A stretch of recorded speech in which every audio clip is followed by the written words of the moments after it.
Gusl, taking a bath, something which we do every day. But if you think about it, it's a pretty important part of your religion. Because if you are not ritually pure, you cannot perform some important religious deeds. And how much time and effort you put into learning the correct manner of ghusl, and how consciously and how well you perform the ghusl, shows your concern for the way you stand before Allah. Because al-ghuslu amana bayna al-abdi wa bayna rabbihi. Ghusl is a trust between you and your Rabb. And we really can't emphasize the importance of ghusl enough. In this series, we will begin the discussion with the obligatory ghusl, which will be helpful to you when you are in a hurry or if there is not enough time to take a complete ghusl. Next, I will take you step by step through the etiquettes of the complete ghusl, where we will discuss the sunnah acts of ghusl. And finally, in the next video, we will answer some frequently asked questions about ghusl. Alhamdulillah, all the information and answers are taken from the writings and fatwa of the scholars. So let's begin. There are two kinds of ritual impurities, the minor impurity and the major impurity, which occurs as a result of janabah, haid or nifas. To achieve tahara from the minor impurity, you only need to renew your wudu, ablution, whereas in the case of major impurity, you need to take a ghusl. And ghusl can be taken in two ways. A complete ghusl with all the sunnahs of the Prophet, and a partial or a sufficient ghusl, which means only doing what is obligatory to free yourself from the ritual impurity. So what are these obligatory acts of ghusl?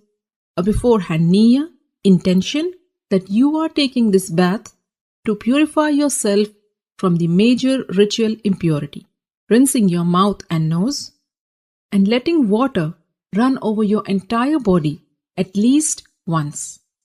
Make sure it reaches every part of it, even your scalp, under the thick hair.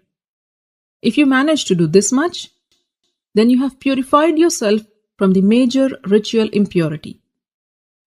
As for the complete ghusl, and this is the mustahab one, and it is how the Prophet ﷺ took a bath. And this is how you do it. Begin with an intention to purify yourself from the major impurity. Then say Bismillah. Wash your hands 3 times.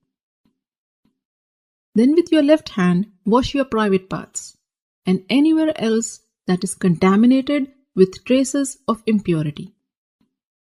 Then make a complete wudu, just as you would for prayers.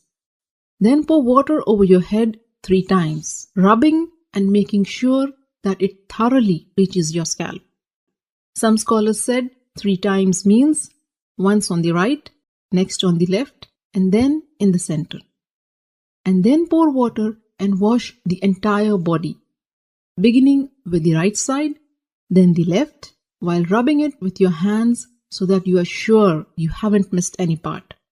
So these are the etiquettes of the complete ghusl.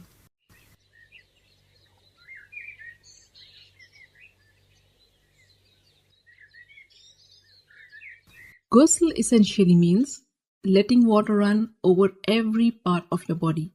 So if you are wearing a ring, you should move it. And if it is so tight that the water won't reach the skin underneath, then you have to remove it. Cosmetic items which form a barrier and prevent the water from reaching your skin must also be taken off.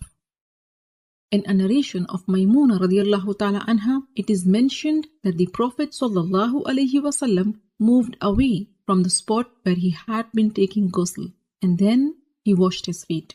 Shaykh Ibn al-Uthaymin rahimahullah explained that what is apparent from the various narrations is that the Prophet washed his feet after ghusl only when there was a need. Like if the floor is made of dirt, and if the feet are not washed, they will remain soiled. So you may want to wash your feet after ghusl if there is a need. With this, you are now well informed about the how-to of the perfect Gusal. For more how-to guides, subscribe to the Striving Muslimah YouTube channel or get yourself to thestrivingmuslimah.com and subscribe to the mailing list. I will keep you updated about all the latest videos and interesting articles. Don't forget to share this how-to guide with your family and friends. By sharing this video, you are helping your friends and family in their deen.